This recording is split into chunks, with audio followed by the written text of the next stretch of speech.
Здравствуйте и добро пожаловать всем. Очень рад вас видеть.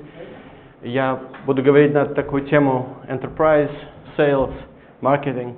Там очень много будет английского терминологии, так что если вы не против, я все же с вами буду разговаривать об этой теме на английском. Но если вас интересуют какие-то вопросы, я могу переключиться, и мы можем говорить на любом языке, который вам удобен. So again, welcome. It's wonderful to see everybody here. It's really a privilege to speak to this audience, and I'll just provide a little bit of history. This is my first visit to Ukraine in a very, very long time. I think last time I was here when I was a child, and it's just an incredible place and a really energizing place. And what's really incredible is being here and seeing how community is just absolutely, it's like a volcano. So thank you for giving us an opportunity, and thank you AI Boosters for making it happen.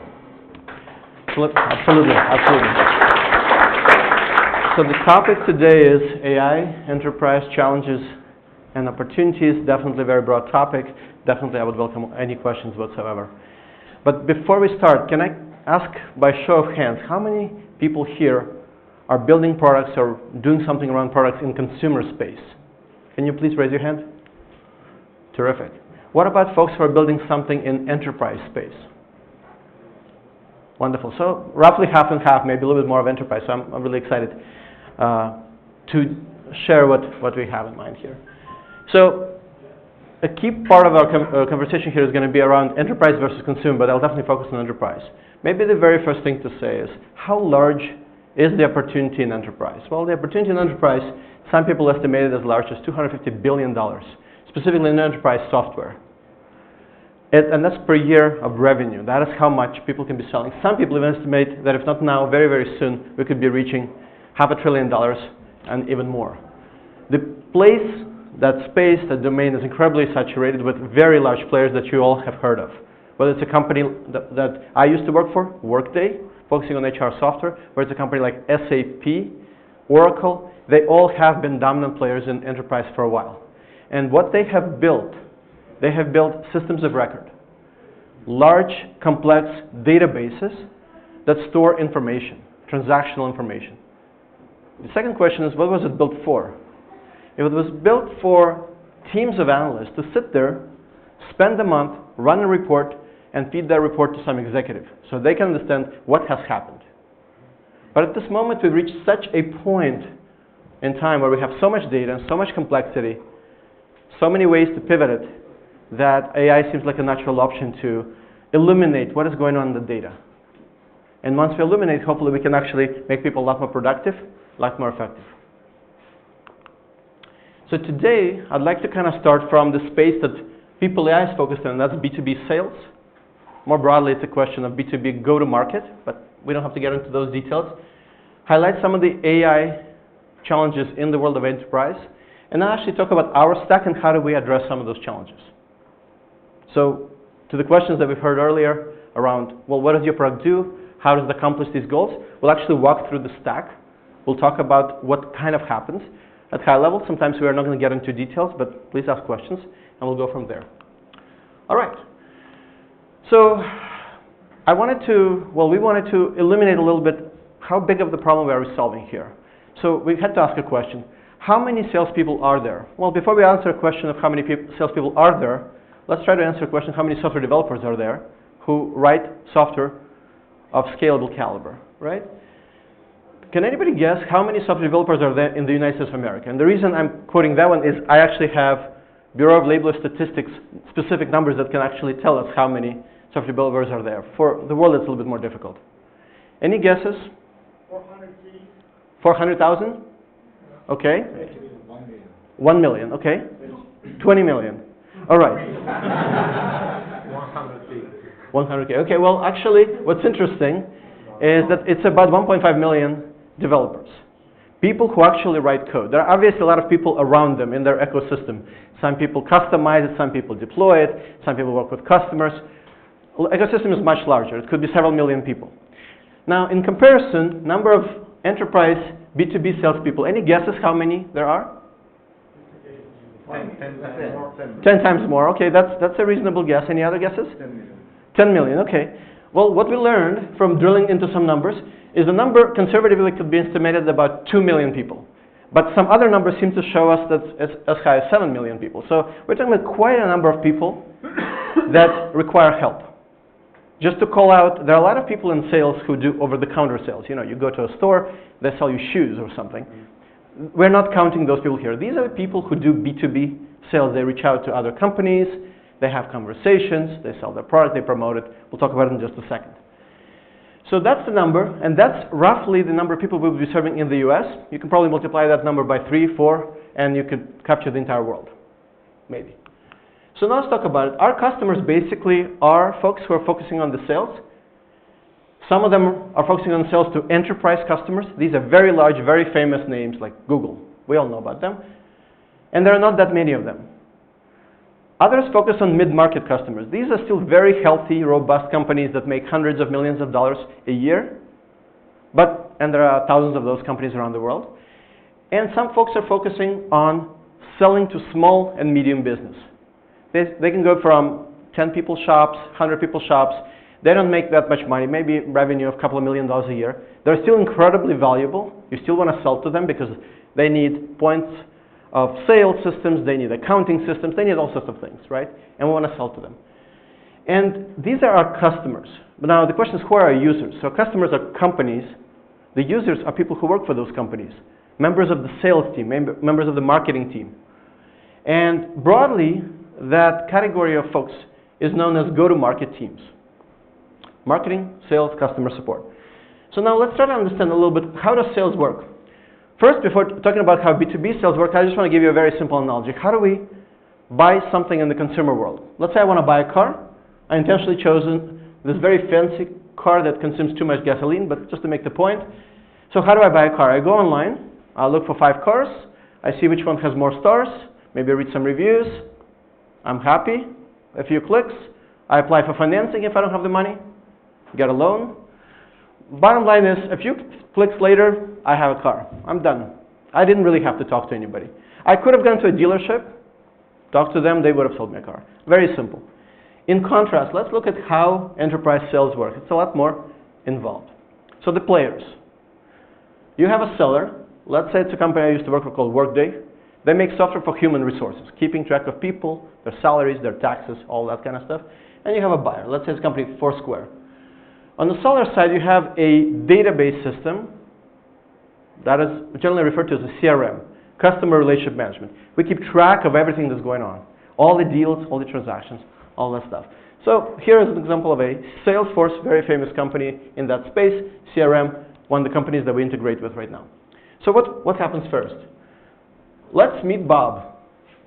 Bob is a sales executive, and let's meet Laura, who's the director of HR, Human Resources. Laura may need an automated system to keep track of all the people in her organization. Bob wants to sell that service, that software. So they immediately engage in the conversation. This stage of the conversation is generally known as prospecting. Bob, sends a bunch of emails, gets responses, they have a phone call, they have a meeting, they have great lunch. They decided that there is an opportunity there, so they start qualifying that opportunity. They have more discussions. Qualifying simply means that Bob wants to know that this is going to be a real deal. That he's not going to waste his time, his company's time, trying to sell a product that doesn't fit. For example, just to give you intuition, if Bob is selling products that is well targeted for small companies, and Foursquare, Laura, is a very large company, it's not a fit, there is no need to spend the time. However, one thing to keep in mind is that this interaction is incredibly valuable. These are the steps that you have to take in order to actually sell a product. Once we cover those steps, let's go to proposing. So let's say they determined that product makes sense, it's a fit. Bob brings in Susan, who's an application engineer, who's going to come in and actually demo the product, explain how that product will bring value to the customer. On her side, Laura brings in George. He's the director of information security and legal. So he's going to look into whether the product is secure enough. HR products deal with very sensitive information, right?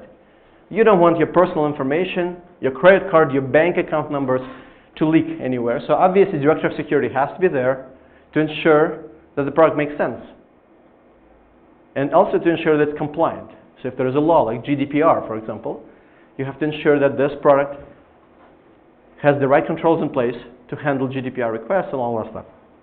So let's suppose we pass that stage, the proposal makes sense, they have a few more meetings, a few emails.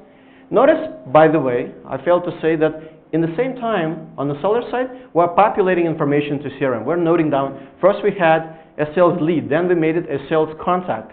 That's the person we're talking to, that's Laura. Then we forwarded an account, that's Foursquare. Then we said, oh, there's a new opportunity to sell. It may be worth $100,000. Let's write that down in the CRM system. And let's just continue. And now we're ready to close the deal. Notice that on the buyer side, they bring in Bill, who happens to be VP of Finance. He has to approve the budget. He has to talk about the terms. Maybe there are payment terms, finance terms, terms around how renewal is going to work, etc. And finally, the opportunity is closed. And the very first thing that seller will typically do is immediately plan for, if I just sold you a year contract, I need to plan to renew it with you in 1 year. The deal then gets handed over to customer support. They will implement the software. They will ensure customer is happy. They will address any problems. All in the attempt to make sure that the customer is going to renew it in 1 year. Because that's how you get a repetitive revenue stream. So just to summarize, this is what actually transpires when we talk about B2B sales. It's no longer just one click or one conversation with the salesperson and I bought my car. And that's okay, and this is how the business is done. I would like to highlight two things about it. One, this is a very human process. This process is very much around relationships and interactions. This is not a process around clicks, automation, at least not today. The other thing I want to highlight is that there's a lot of things going on. How do you actually make sense if this deal is progressing well? One of the things that our product is focusing on is understanding all of these. Let's see if I can actually point to this. Let's see. It's okay. Perfect.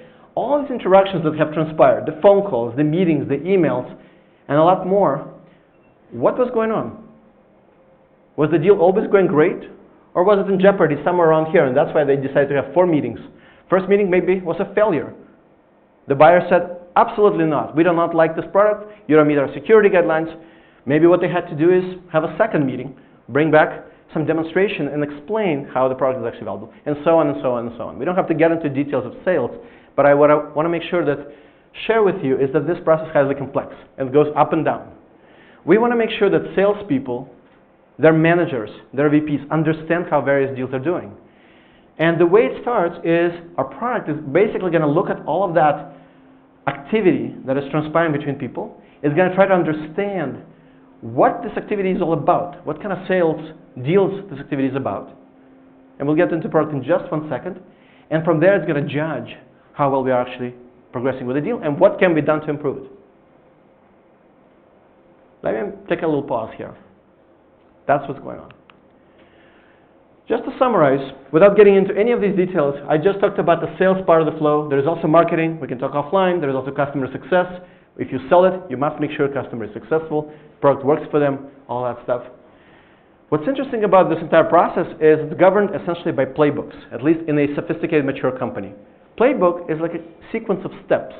It tells you, first you do this, then you do that. Let's say first you do a demo of the product. Then you engage with director of security, convince them that your product actually makes sense. Then you talk about financial terms. Then maybe you roll back and talk about security one more time to ensure that they're comfortable. Then you ensure that you engage with the right stakeholders on both sides.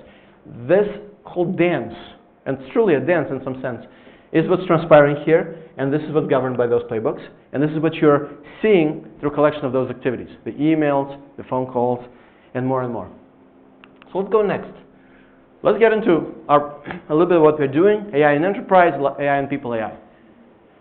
We talked about our customers, right? Various size companies. We talked about our users, various members of B2B go-to-market teams. We cover people across the organizations. We help them all understand what is going on with various deals.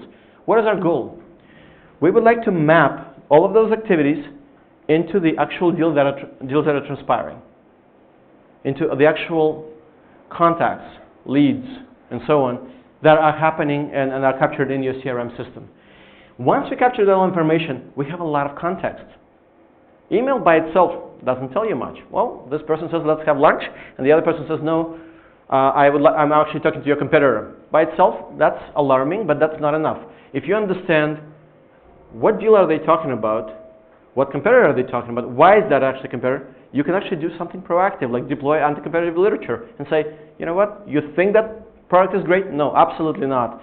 Here are all the 10 reasons why all of our customers are going away from our competitors and going to us. And there's tactics around that, and this is why it's a dance, why it's a game, and why it's a human process. And that's normal, by the way. This is how the process actually runs. And so what we're getting as a byproduct of all of this is we're getting relationships between people. We actually see who's talking to whom, what are they talking about, how engaged they are, who's connected. We talked about engagement into a deal. What if, you know, I reach out to my prospect and I never hear back from them, or I hear back from them a month later? That's not anywhere as good of a sign if they come back to me the next day and say, yes, I'm very interested, let's have coffee, let's talk, we have the budget for your product, let's have a conversation. And we get a sense of all the transactions. So then if we condense all the value to what we're doing, you basically can break it down into 2 buckets. And I'll keep revisiting that a little bit more. One bucket is we automate, and we make people more efficient. You see just a small little statistic. I don't want to bore you with these kind of statistics, but basically, salespeople spend anywhere between 20 to 30% of their time sitting there and updating all the CRM. We don't want them to do that. We can do it automatically, and we can do it better and more consistently. The other part is we try to understand how they work, and we want to supplement, we want to enhance their workflow. This is what we call Copilot. And for that, we have a part of the product that we call the wire feed. It just kind of feeds you with information, helps you decide what are the pieces of analytics that you have to be aware of, what are the insights, and what's your next best action. If you just follow our next best actions, you're going to sort of improve the quality of your work, and you're going to be more effective. So now let's get into a little bit more specifics. So I told you a lot of stuff. How does it all work? What happens under the hood? Well, let's get in there. So first, before I show you this, I just want to highlight a couple of things that I'll be revisiting in various ways. What are some of the challenges in putting AI in enterprise? One of the challenges is that you don't reinvent the world. Enterprise workflows are well understood. I just talked about sales. If you talk about accounting, there are all sorts of accounting ledgers, reconciliations, various procedures. You have to understand how they work. You don't go and say, you know what, I think we've never heard of online shopping, I'm going to invent online shopping, and you become Amazon. You cannot do that in enterprise space. You can do it in consumer space, though, with a little bit more ease. We also don't control data sources.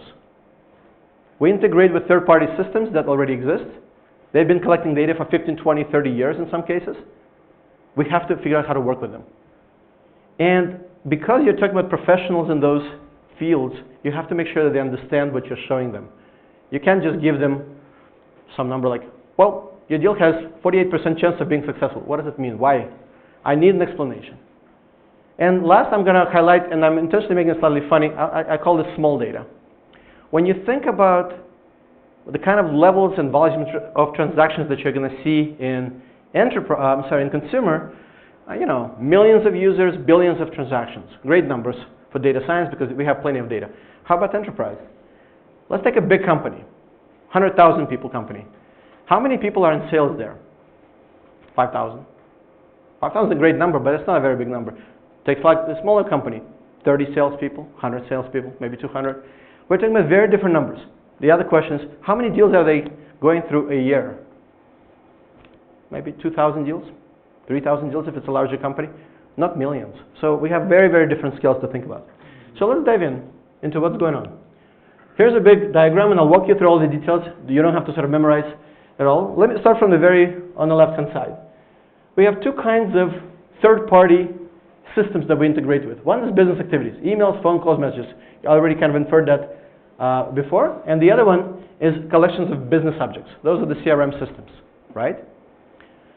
We talked about that emails generally contain typically 12 to 18 months worth of data, maybe a couple of years worth of data. The reason it's usually limited is most companies have retention policies. They don't keep data forever. They only keep last year or so.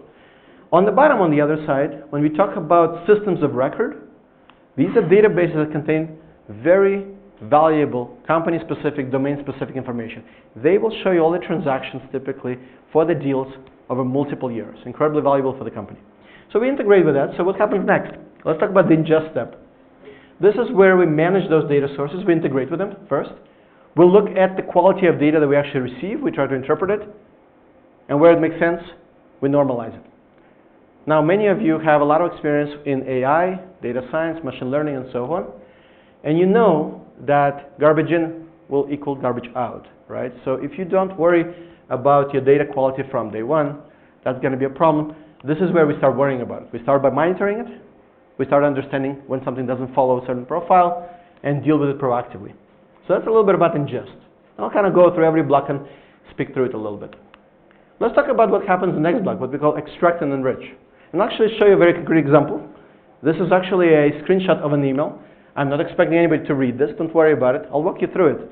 This is an email for one of the individuals actually at People.ai. He's reaching out to someone named Justin and another person named Skylar, introducing John Gilman, our Chief Revenue Officer, who's in charge of sales, talking about some topics like there's a positive sentiment saying, I'd like to continue the conversation. And the subject of the email is around follow-up to a marketing event, MarTech. Let's kind of think about what happens here, right? There was a transaction, an email, from seller to buyer, or to buyers in this case. There's a lot of really amazing context here that we would like to understand so we can judge how this deal is progressing. Number one, who are we talking to? Well, Justin Skylar. Who is Justin Skylar? There are a million people named Justin Skylar. We can, first of all, figure out that these are people. Second, we can look into the database, understand are these people associated with any of the deals that are transacting, and so on. So we can put a lot of context around what's going on here. Here we can understand that this is a positive sentiment, and we can actually see that this is likely a precursor to a kind of a stage one opportunity, meaning we're about to potentially engage into a sales conversation. That's the principle here. If we are successful here, as you can imagine, there are a number of language processing steps that take place here without getting into all the details right now, but gives you a bit of a flavor for what happens first in our system when we integrate. Now let's talk a little bit about a next step, which we call people graph. You see, it's wonderful to have bits of information with context. It's even better if you can have it organized and understand relationships between things, right? So what happens? You, as a person who wants to make sense of the business world, need to understand who's connected to whom, who's talking to whom, and why. There are some interesting challenges here. One is that data from every source is going to be fairly noisy. And that's normal because there will be data quality issues. But because we're integrating with multiple sources, we have a way to take multiple noisy data sources and compose into a basically a quality record, let's say a record of a personal information, that as a composite will have higher quality. Obviously, identity resolution or in some form, and there are many ways to accomplish that, plays a central role, and the most important underlying principle there is a network effect between companies, a network effect between people.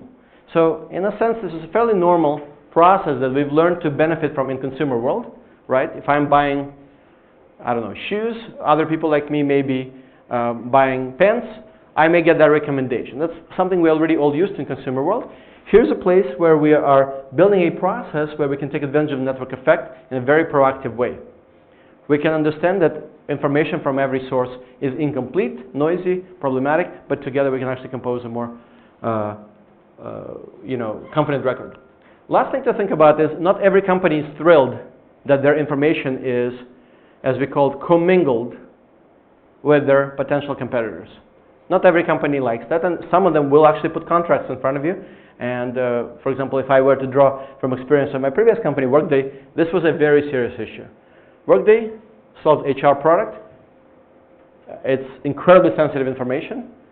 Mixing information between various companies was absolutely impossible. And we had to go to special means, think about anonymization and other things to even approximate things like benchmarking and so forth. I can talk to you offline if you're interested in how that worked. But the principle here is we have to find a way to leverage network effect in a way that is compliant with what our customers actually want and actually builds a holistic view of the business world, therefore we can bring value. Next, once we organize the information, we get into essentially intelligence. So how does this work? Intelligence. we have a lot of information. Now we'd like to actually start making sense of what we got, right? We want to look at the deal and say, okay, this deal might be doing well or not. How does it relate to other deals in a similar cohort and so forth? We may be able to do some forecasting, and we may be able to present some analytics to the customer.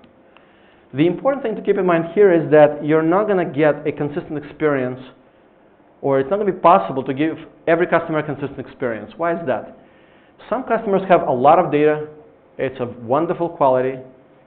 There are years of it. And we can actually give them a fairly sophisticated experience, including maybe predicting certain things or anticipating certain things, making good recommendations. Other companies will simply not have enough data. And due to some of the limitations on the way we can combine data between customers, you may not be able to give them very sort of powerful, flexible experience, right? So we have to build our product in such a way that it's flexible. What I mean by that is some companies may get, let's say, a prediction. Some companies with the same intent will only get a description of the past and say, well, this is what's happening, but I have no confident way to actually tell you something about the future. And then last two things that I want to highlight, let's try this again, perfect, is what I discussed before, the so-called autopilot and the so-called copilot. Autopilot is there to boost productivity. We talked about that we can automate away some of the things that are happening and save salespeople time. And specifically what we do is we actually look at the activities, we match them against the CRM information, and we go ahead and push it back to CRM, and therefore essentially we replace the data entry that was usually manual by the automation. In case we have low confidence, of course we have to rely on feedback, and that's how we start scaling. And most importantly, this is a mechanism by which we develop trust for automation, because people are not expected to trust us. And this is the fundamental thing we have to start with. We need to develop their appreciation for the value that we bring. Because AI sounds great on paper, but when it works, particularly when it doesn't give a perfect result or a good result, is going to be challenging and people will reject it. Let's look on the bottom for a second. Let's talk about Copilot. This is what we call the wire. It looks like a wire feed. We're very familiar with it, whether it's on Facebook, LinkedIn, or what have you. And basically, we're feeding next best action to people. We're keeping them informed. We're telling them, here's what you want to pay attention to. Maybe this is the deal you need to be looking into, and so on. Why is this such a critical piece? And that's because this is where we establish our own channel of data to the user. We actually have a source of feedback. We have source of information. We may ask user to put some comments in there, or whatever we need to do. Of course, by definition, this feed must be personalized. This is something we are used to in consumer world. We need to develop the same thing here. The information needs to be properly ranked. And basically what we're doing, in summary, is we're serving recommendations in some form, shape. Some of them may be very direct, actionable, like do this and you will be successful. That's going to take time. Some of them are going to be a little bit more soft, like you might want to pay attention to this.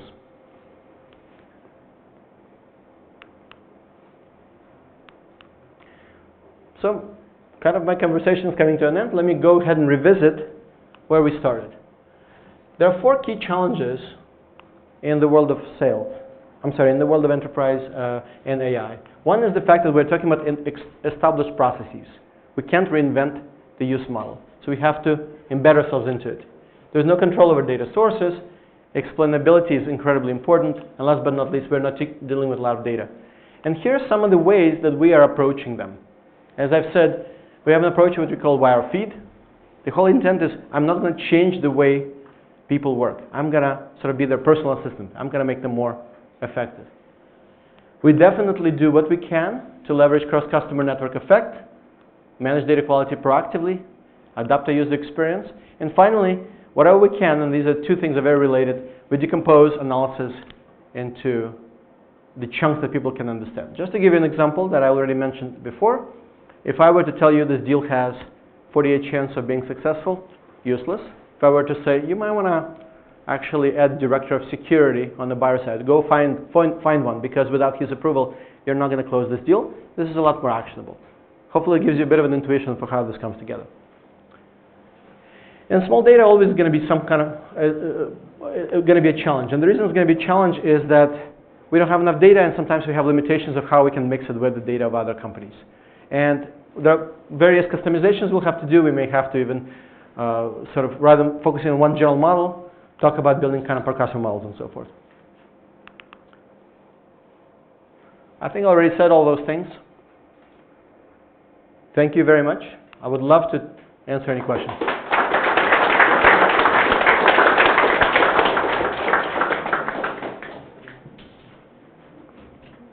Absolutely. What is the most valuable feature among those you listed, in your opinion? I mean, among those features of Copilot and Autopilot modes? Feature to the customer or? To the customer. I think this is something that we are learning. We announced the Wire, this part of the product that is focusing specifically on addressing the needs of salespeople, managers, and so forth, fairly recently. We have a suite of offerings there, basically, and we're going to be exploring that with the customer. The key value proposition that we have established already is the automation part. The Copilot part is something we're going to be exploring with the customer, so we're going to learn a lot. I don't have a perfect answer. What exactly among the Autopilot features? So you listed there like a couple of features? Yes.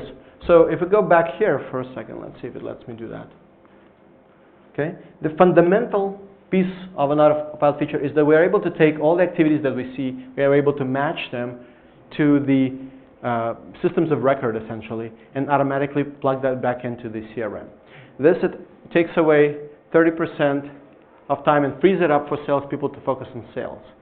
So that's the core foundation upon which we can now build analytics. Because if you don't solve that, by itself email has no context, no value. Yes? Yeah, I have actually a continuation question. Did you measure the impact of Autopilot and Copilot for your clients? Do they gain any boost in sales or anything like that? I'm not sure if I have a number right now. This would be a question to our customer success teams. They engage with the customers individually. Currently, People.ai has over 60 customers. Many of them are renewing. I mean, they're coming up for renewals and they're quite happy with our product. Some of them people want to use our product in different ways. Some really appreciate the automation feature. Some of them say, what I really want to know is, give me that information once you've extracted all of this, and I'm going to do analytics on top of it. So depending on the customer, they're looking for a different thing. Have we measured it? I think we're measuring it indirectly through interacting with the customers, learning what works for them, and shaping how we're renewing our product with them. Let me start right there. Yeah, a little security question about, so you integrate with the business activity, and I would assume that taking all this data from huge enterprise corporations, they can be a little bit stingy about giving it back, giving it to you.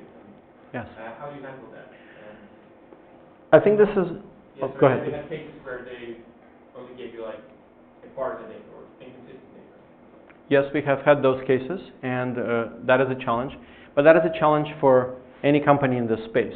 So the way you generally work through it is you have to start by demonstrating to them that the value that they're going to rip from using your product exceeds potential, let's call it security, privacy, and other risks they might be concerned about. That's one. Second, you have to demonstrate that your product meets the controls that they require. In other words, our product is high grade, secure, our company is certified. I don't want to get into all those details unless you're very interested, but you have to demonstrate that your product is solid, and you have to demonstrate the value. Generally, the way it happens is, let's say a large company has lots of salespeople that sell different lines of products. They will select one product line or one group of salespeople and say, okay, here's, let's say, 100 salespeople. Why don't you do a pilot and show us that this is valuable? We engage with them. They seem to be happy. Then they buy more seats. And this is how you'd like to engage with them and generally build their trust. And this is perfectly normal, and I think a healthy part of our process. There was a question right here. Вы говорили, что данных мало, но вначале у вас вовсе не было клиентов, где вы брали в самом начале данные. Не могли же вы прийти в компанию и сказать, сейчас мы на вас потренируемся? Это вот вопрос, как начать. В любом случае, очень сложный вопрос. Я не могу сказать, что я знаю всю историю с самого начала. Я, вот, например, был с компанией примерно 7-8 месяцев сейчас. Но, как я понимаю, компания начинает с несколько friendly, будем говорить, customers, таким дружелюбных customers, которые, ну, будем говорить, берут небольшой риск и также верят, по-английски это будет leap of faith. Ну, как бы они понимают, что то, что мы делаем, оно настолько положительно для них, что они готовы с нами сотрудничать. И так это начинается. Мы, конечно, на них не тренируемся, потому что фундаментальные алгоритмы можно проверить даже в компаниях, в sales-процессах, которые происходят у нас в People.ai. Пожалуйста, конечно. Пожалуйста. Вот процесс продажи, он достаточно сложный. Там используется очень обширная семантика и много этапов. Вы когда модель обучали, если можно эту информацию получить, вы когда модель эту обучали, приблизительно там сколько времени это заняло и трудоемкость вот этой задачи? То есть был ли в команде человек, который досконально знал вот этот процесс там пошагово, буквально с огромным опытом? Это очень хороший вопрос, и я, если можно, хочу его, как говорится, взять офлайн, но я отвечу то, что вы спрашиваете. Значит, дело в том, что мы узнали, что каждая компания, каждый из наших клиентов имеет свой процесс. И даже несколько компаний имеют разные процессы. То есть, например, есть люди, которые продают, называется direct sales. Они продают конкретно своему потребителю, условно говоря. Некоторые продают через channel, то есть через кого-то дистрибьютора. Эти процессы фундаментально, когда вы посмотрите на топологию их activities, выглядят совершенно по-другому. И вот одно, например, из challenges, которая у нас была, когда мы построили в начале продукт, он понимал, условно говоря, direct sales, и не так хорошо понимал channel sales. И вот, кстати говоря, Андрей может про это говорить очень много, потому что он был один из членов команды, который этим как раз занимался. То есть это заняло процесс просто понять даже, как говорится, sales motion, кто через кого разговаривает. А потом отдельный вопрос, который тоже, думаю, вы подразумеваете, это что у каждой компании есть разные стадии. У какой-то компании есть 6 стадий, предположим, у другой там 10, у третьей там какие-то сложные, они то идут вперед, то идут назад. Сейчас мы, например, определили, что многие компании имеют очень customized, очень такие свои процессы, которые они разработали уже 20-30 лет. И теперь мы смотрим, как мы можем обобщить это. И обобщить с точки зрения, чтобы есть ли способ, как можно, generalize, говорить о стадиях независимо от конкретных. То есть здесь у нас происходит демо, здесь у нас происходит contract negotiation и так далее. Этот вопрос мы еще полностью не решили. Мы его пытаемся изучить, потому что у нас теперь есть объем клиентов, который нам позволяет именно смотреть на это так holistically и, в общем, решать эту проблему. То есть еще много чего надо узнать. Но вот sales motion, например, direct channel, это вот конкретная проблема, которую, я не знаю, если Андрей хочет что-то добавить, но это было довольно-таки непросто нам разобраться, как это все работает сначала. Я могу в рамках своей презентации частично об этом рассказать. Конечно. Спасибо. Конечно. Я вас слушаю. Вопрос по поводу next best action. Насколько мы знаем, что нейронные сети иногда могут находить какие-то зависимости, или вообще машинное обучение может находить зависимости, которые не очевидны человеку, и как раз в этом интересная особенность.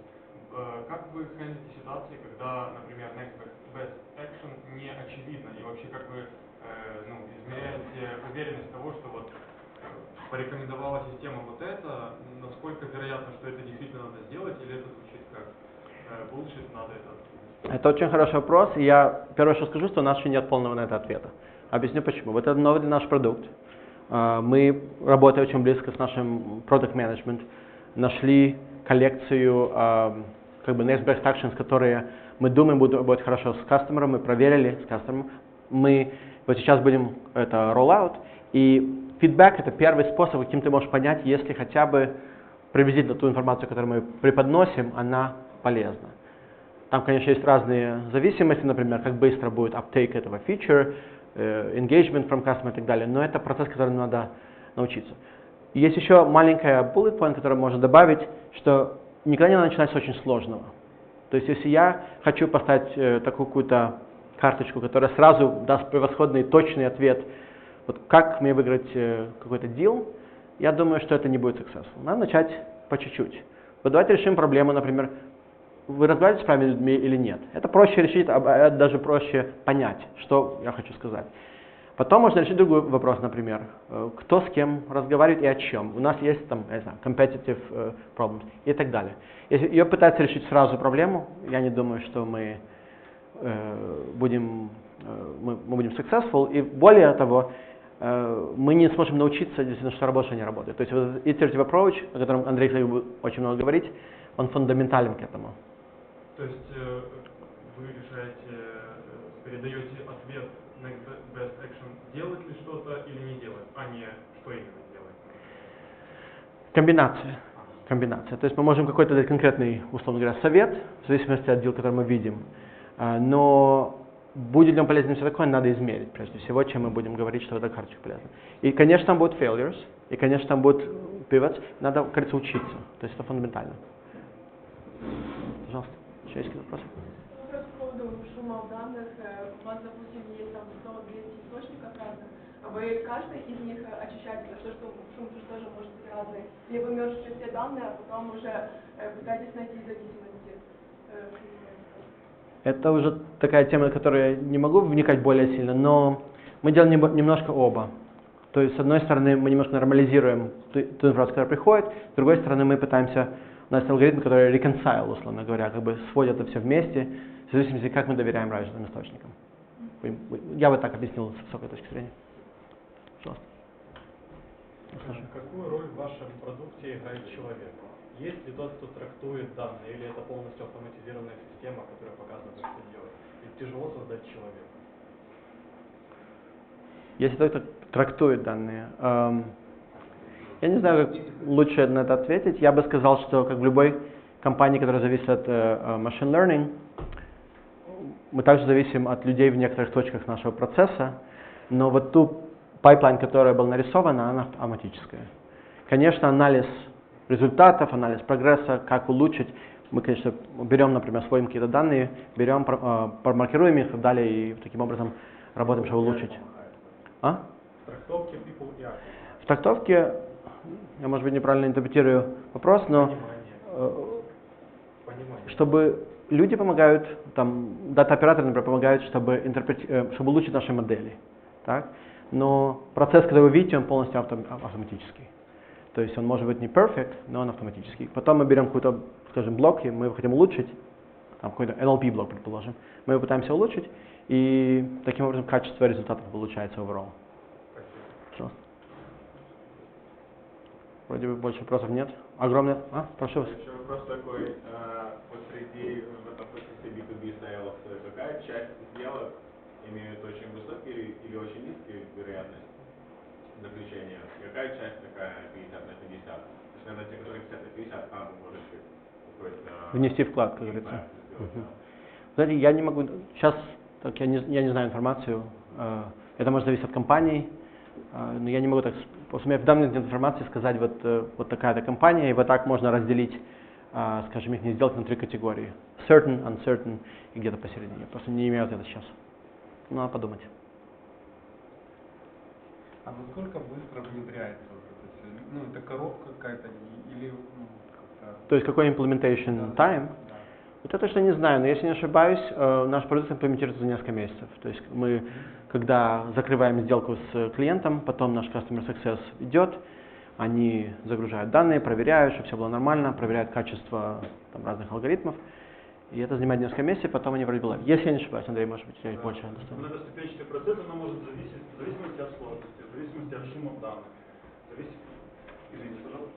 зависимости от насколько точно нужно настроить некоторый алгоритм. Вот, занимает какое-то время, порядка до 3 месяцев, месяцев до 3 месяцев. Да. И это тоже процесс, над которым мы работаем, чтобы улучшить и ускорить это, как можно быстрее доставить ценности пользователю.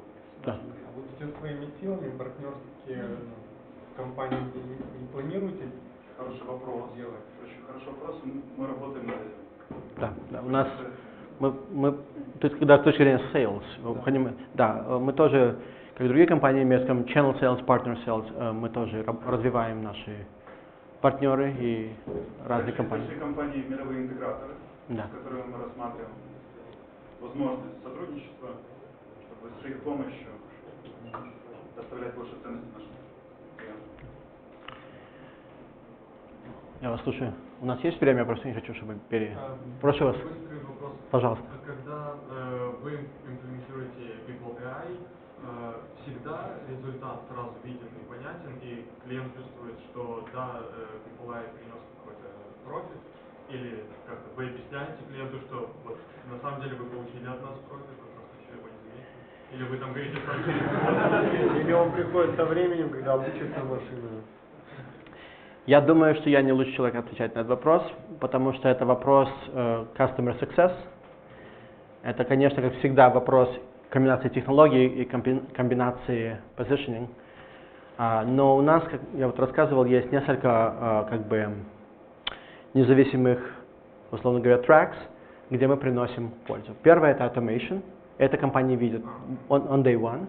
Второе — это пользование нашим приложением и как они им пользуются, и кто им пользуется. То есть, например, пользуются ли селзы или их менеджеры или директоры и получают какую-то информацию, которая им нужна. Эти вот разные, как говорится, value propositions, каждое надо объяснить и продемонстрировать независимо. И, конечно, наши Customer Success работают очень близко с клиентами, как любая стартап-компания, клиент — это номер один. И они прорабатывают, люди видят, что это, и поэтому люди, ну не люди, а компании, в смысле, они обновляют с нами контракт. То есть так работает. Но это процесс. Я не буду говорить, что это автоматически вот взяли, скажем, условно говоря, пошли на Google, что-то получили и сразу говорят: о, это вот мне полезно. Это, конечно, процесс, надо внедрить его, надо понять, надо убедиться, чтобы пользователи в компании начали пользоваться и посмотреть на их реакцию и так далее. Я вас слушаю. Вот, вы говорили там звонки, встречи, имейлы. Просто звонки и встречи, контекст понять очень тяжело, о чем было на встрече, на звонках. То есть это все, по идее, должно сопровождаться имейлами, которые после встречи и до встречи. И тогда их анализировать. А если компания, они не делают имейл, они просто проводят, а контекст, то есть не понимание, договариваются, то есть словами договариваются. Или должна быть культура о том, что они должны все это сопровождать имейлом. Я абсолютно с вами согласен, и это одна из фундаментальных проблем, которые у нас есть. Даже вот возьмем даже имейлы. Кто-то пишет имейл очень хорошо и красиво, все расписывает там по полочкам. Кто-то пишет какие-то два предложения поломанных, неправильно объяснил, три typos, и потом вообще непонятно, что они там написали. Это бывает сплошь и рядом. То есть вот это вот проблему, которую мы решаем, почему есть language processing, почему мы ищем контекст, почему мы спорим там какой-нибудь Justin. Мы говорим, кто он такой, какой он, как его найти. Вот это фундаментальная наша проблема. Получают результат от People.ai, есть ли какая проблема, как ее учитывать, если человек игнорирует рекомендации, например, да, или плохо вчитывается, или так просто скипает вещи? Это очень хороший вопрос. Я не знаю, если у нас на данный момент есть полный на этот ответ. То есть надо начать, когда вот мы роллаут это фичер, мы будем measure feedback, мы будем смотреть, как мы можем ultimately measure value. Это очень хороший вопрос, потому что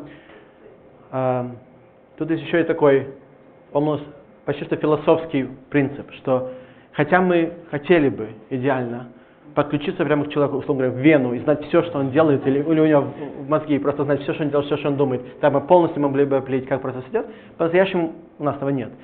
Мы им должны довольствоваться тем, что есть в какой-то электронной форме. Предложим, даже если у них есть митинг по компании Zoom, может, у него есть транскрипт митинга, это была бы полезная информация. Но фундаментально у нас нет такого, что мы можем гарантировать, что вся информация о том, что человек думает, как он реагирует, есть. Может быть, проверка шага, как он поступил, получил? Мы можем начать, и мы уже начинаем с того, что мы собираем фидбэк, как они реагируют на карточку. То есть, если он карточку сделал, сказал resolve, это одно дело, если он ее decline, это другое дело. Если его предложили добавить notes, а он их не добавил, это третье. То есть, абсолютно верно. Надо хотя бы знать, какое такое high-level behavior, а потом можем уже drill down, посмотреть, что будет там дальше. Для вас будет полезно партнерство по вечернему полиграфу. Я хочу узнать побольше. Я не знаю, но давайте поговорим побольше. Так, наверное, это будет последний вопрос, я не знаю, у нас по времени. Пожалуйста, прошу вас. Что вы делаете для минимизации ошибок системы? То есть ваша система предсказывает, что-то советует. Вот была ситуация Лора. Допустим, система Next Action предсказывает послать еще email или еще что-то подобное. А Лора уже не может терпеть Боба, слышать о нем ничего не хочет. Как вы с этим боретесь? Или если такое происходит, как вы это объясняете потом клиенту, что у вас было еще мало данных? У меня нет полного ответа на этот вопрос, просто потому что, если нет, так нет, а просто потому что это новый продукт, и когда вот у нас будет фидбэк, мы будем смотреть, какая реакция людей. Может, для других продуктов. Но в общем-то, тут есть два компонента, так? Одно, что надо иметь фидбэк, то есть чем лучше вы инструментируете ваш продукт, тем это лучше. Второй очень-очень важный компонент заключается в том, что вот как мы говорили, надо explainability and interpretability. Почему? Потому что если я что-то прошу очень такое непонятное от человека, я не знаю, как интерпретировать, почему он не отреагировал. Если оно очень простое, это мне позволяет немножко более конкретно понять его actions, его reasoning, может быть. Но это все, это такой процесс, где мы reverse engineering thoughts. Это не так просто. Я с вами согласен. И пока что у нас perfect ответов еще нет. Пожалуйста. Так, всем огромное спасибо.